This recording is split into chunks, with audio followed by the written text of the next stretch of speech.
রাকসু ও হল সংসদ নির্বাচনের প্রচারে ব্যস্ত সময় কাটছে বিভিন্ন প্যানেলের প্রার্থীদের। সেখানকার পরিস্থিতি জানাতে সরাসরি যোগ দিচ্ছেন আমাদের সহকর্মী কাজী শাহেদ। আমরা যুক্ত হচ্ছি তার সাথে। শাহেদ, নিশ্চয় শুনতে পাচ্ছেন আমাকে। শাহেদ, রাকসু নির্বাচনকে ঘিরে ক্যাম্পাসের পরিস্থিতি কি দেখছেন? শিক্ষার্থীদের মধ্যে আসলে কেমন উচ্ছ্বাস দেখতে পাচ্ছেন? তারা আসলে কি বলছেন রাকসু নির্বাচনকে নিয়ে? বিস্তারিত জানাবেন।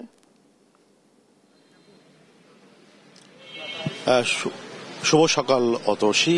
রাজশাহী বিশ্ববিদ্যালয়ে যেহেতু প্রচারণা একেবারে জমজমাট চলছে, প্রার্থীরা ভোটারদের কাছে কাছে যাচ্ছেন এবং লিফলেট বিতরণ করছেন। বিশেষ করে যেহেতু এখন ক্লাস সময়, যেহেতু যারা ক্লাসে যাচ্ছেন কিংবা ক্লাস থেকে ফিরছেন তাদের কাছে তারা লিফলেট বিতরণ করছেন।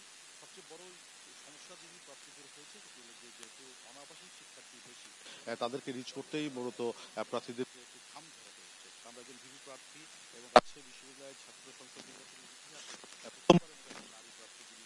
হয়েছে, তার কাছ থেকে একটু জানতে চাই যে ৭০% শিক্ষার্থী তো অনাবাসিক, তাদেরকে আপনারা রিচ করতে হবে।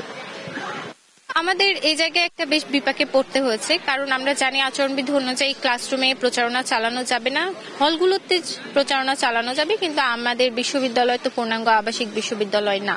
তো সেই করছি আমাদের ক্যাম্পাসে, যেহেতু ক্যাম্পাসে সবাই আসে, আমাদের ক্লাস মানে আবাসিক কি বলে আমাদের একাডেমিক ভবনগুলোর বাইরে আমরা আমাদের প্রচারণার একটা ব্যবস্থা করছি এবং আশেপাশে বিশ্ববিদ্যালয়ের আশেপাশে যেই জায়গাগুলোতে শিক্ষার্থীরা একটা সময় বসে আড্ডা দেয়, গল্প করে, সেই জায়গাগুলো আমরা ফোকাস করে আগাচ্ছি। মূলত আমরা দিনের বেলাতে আমাদের একাডেমিক ভবনগুলো এবং বিকালের পর থেকে আমরা আবাসিক হল এবং আশেপাশের যে জায়গাগুলোতে শিক্ষার্থীদের আনাগোনা বেশি, সেই জায়গাগুলোতে ফোকাস করার চেষ্টা করছি। একটু সেটি হলো যে নারী ভিপি প্রার্থী, সবার একটা ক্রেজ আছে আলাদা এবং আপনার প্রতি ফোকাসও আলাদা।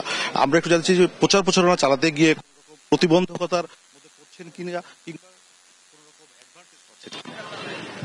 নারী হিসেবে আমি প্রতিবন্ধকতা বা অ্যাডভান্টেজের কথা বলবো না, সেটা আমি সেই হিসেবে যেহেতু এখানে আসিনি, আমি এখানে অ্যাডভান্টেজও চাই না, আর আমি চাই না যে আমি এই রিলেটেড কোনো প্রতিবন্ধকতার মধ্যেও পড়ি। কিন্তু এখানে বিষয় হচ্ছে কি যে আমার প্যানেলে যারা আছে সর্বজনীন শিক্ষার্থী সংসদ এবং আমাদের ব্যাকগ্রাউন্ডে কিন্তু কোনো নির্দিষ্ট সংখ্যক কর্মী বাহিনী নাই, আমাদের আছে শুভাকাঙ্ক্ষী।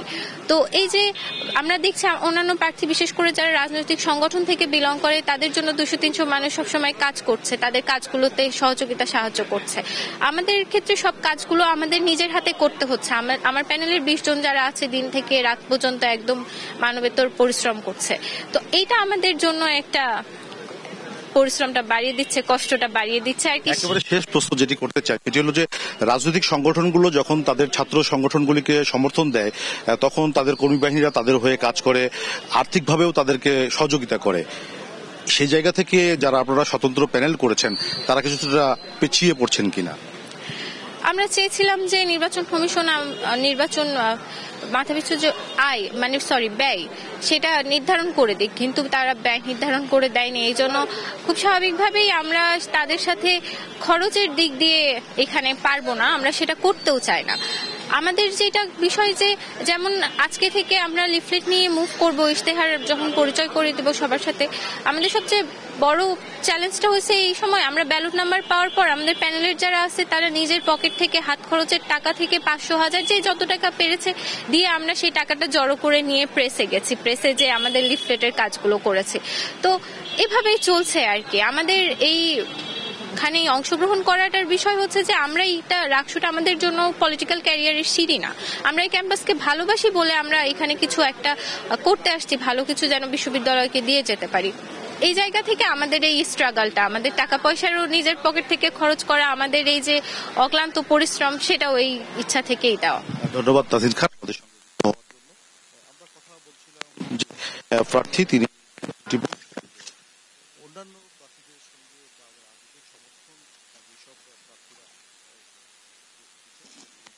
তারা যেন তাদের সঙ্গে কিছুটা না পেরে ওঠার যে আছে সেটি না, তারা মনে করছেন যে এই রাকসুকে ঘিরে যে ব্যয় সীমাটি যদি নির্ধারণ করে দেওয়া হতো তাহলে পরে তারা হচ্ছে যে খরচের যে সীমাটি ছিল সেটিতে তারা বারবার দাবি জানিয়ে আসছিলেন। তো এখন পর্যন্ত যেহেতু ব্যয় সীমা রাষ্ট্র কর্তৃপক্ষ নির্ধারণ করে দেয়নি, ফলে লেভেল প্লেইং ফিল্ড যেটি বলা হচ্ছে সেটি নিয়ে কিছুটা শঙ্কায় আছেন স্বতন্ত্র প্যানেলের প্রার্থীরা। তো অতসী এই ছিল রাষ্ট্র নির্বাচনকে ঘিরে রাজশাহী থেকে আমার কাছে সর্বশেষ। ফিরছি স্টুডিওতে।